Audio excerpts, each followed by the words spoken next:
What is going on, you guys? Welcome back to the channel. I know it's been a little bit, but today we are actually going to be installing some GT500 Winglets on our GT350. I've had these probably for about 6 months now. I've had all my parts basically sitting here, so you're gonna have a few videos coming in and basically me installing a few parts. But today we're actually gonna be doing GT500 Winglets. Let me go and open those and show you what those look like for you guys.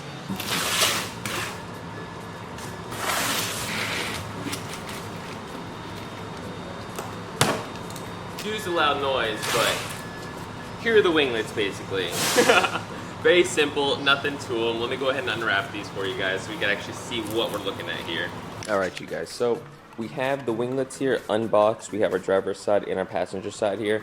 Next, what we're going to do is we're basically just going to jack up the car and get ready to do it. The install does seem pretty simple. I mean, it does come with hardware here, so we are going to be using this hardware to bolt it up. But besides that, like I said, it seems very self-explanatory.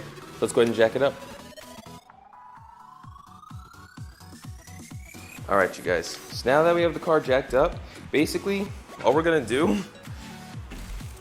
is take our winglets and line it up there, and then I'll show you guys basically what we'll be doing after that. So the first thing we're gonna do, as you can see, we have a push pin right here, push pin right here, and then another one down here. What we're gonna do, we're only going to be removing this top one here, right there. And so let's go ahead, and it's not easy doing this one hand, so I'm gonna put you guys down. Beautiful. We got that push pin out. Now what we're gonna want to do, now that we have that push pin removed there, if we come underneath the car, we're going to see 3 screws. So 1, 2, and then 3. Third one's gonna be up there. All we're doing is we're just gonna go ahead and remove all 3 screws, because that's where this guy is going to get mounted for the screw point right there, there, and then this little opening slit right here, that's going to be for our push pin that's going to go back in. So let me go ahead and remove all that.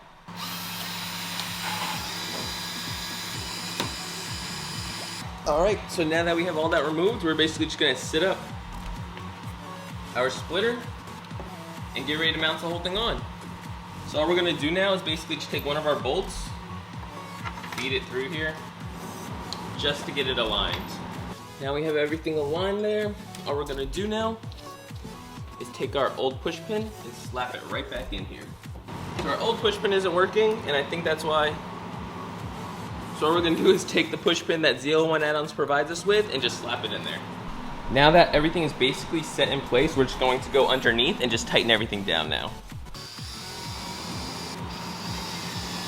Now that everything is tightened down in place, as you can see, this guy isn't going anywhere. Something simple that makes a huge difference. So let me go ahead and do the other side now, and then I'm gonna show you guys the end result when I pull the car out the garage. All right, you guys, so here is the final look with the GT500 winglets on. As you can see, if this exposure kind of clears up, there we go.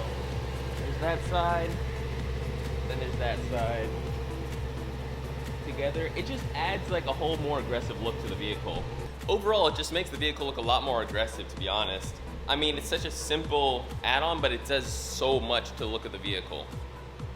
I like it a lot. In my opinion, 10 out of 10. Install was a breeze, so I mean, you can't beat it, honestly. But that is going to be it for today's video, you guys. I know this was a quick little short video, an install of the GT500 Winglets. I'm actually going to be slapping on the street air diffuser onto the rear of the GT350 right now, and that video is also going to be coming out next week, so stay tuned, guys. Thank you guys so much for watching. Feel free to like, subscribe, and I'll see you guys in the next one.